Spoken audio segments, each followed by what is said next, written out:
గౌడు గుంపుగాని గుంపులో నుంచి కొట్టుకొచ్చిన అజ్ఞాని బుద్ధి జ్ఞానం లేని ఒక కన్నం గాని మాటలు ఒక్కసారి వినుర్రి. 70% గ్రామాలలో బతుకమ్మ ఆడరు. ఆడినా కూడా అది కేవలం అగ్రకులాలకు చెందిన మహిళలు మాత్రమే ఆడతారు. రెడ్లు వైశ్యులు వీళ్ళు ఆడతారు.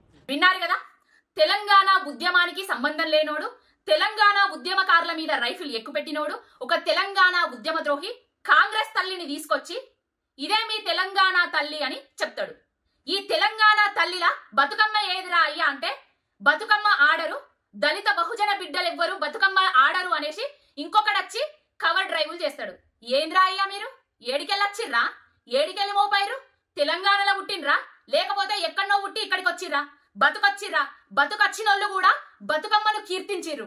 కానీ తెలంగాణలో పుట్టి తెలంగాణ సంస్కృతి సాంప్రదాయాలకు ప్రతీక అయిన మన బతుకమ్మనే అద్దంటారేంద్రా? అవి నోర్లా మోర్లా ఏం పనులు చేస్తాండ్రు?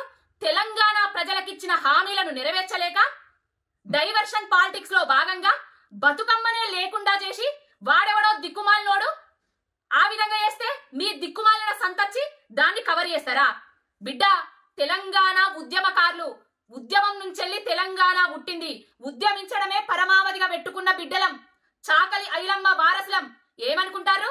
నేను ఒక గౌడ బిడ్డను, బహుజన బిడ్డను. నా చిన్నప్పటి నుంచెల్లి కూడా బతుకమ్మ ఆడతారు.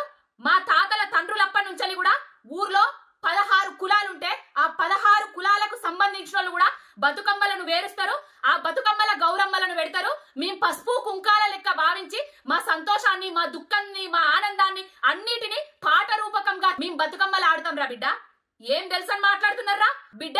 ఒక్కొక్కడిని మధ్యలో కూర్చునబెట్టి చుట్టూరా బతుకమ్మ ఆడతాం. బతుకమ్మ గురించి తెలివనోడు, బతుకమ్మను తక్కువ చేసి మాట్లాడేటోడు తెలంగాణకు గాని తెలంగాణ రాష్ట్రం గురించి గాని మాట్లాడే హక్కు ఎవ్వనికి లేదు. ఒళ్ళు నోరు జాగ్రత్త, కన్నం ఎన్నం బెన్నం.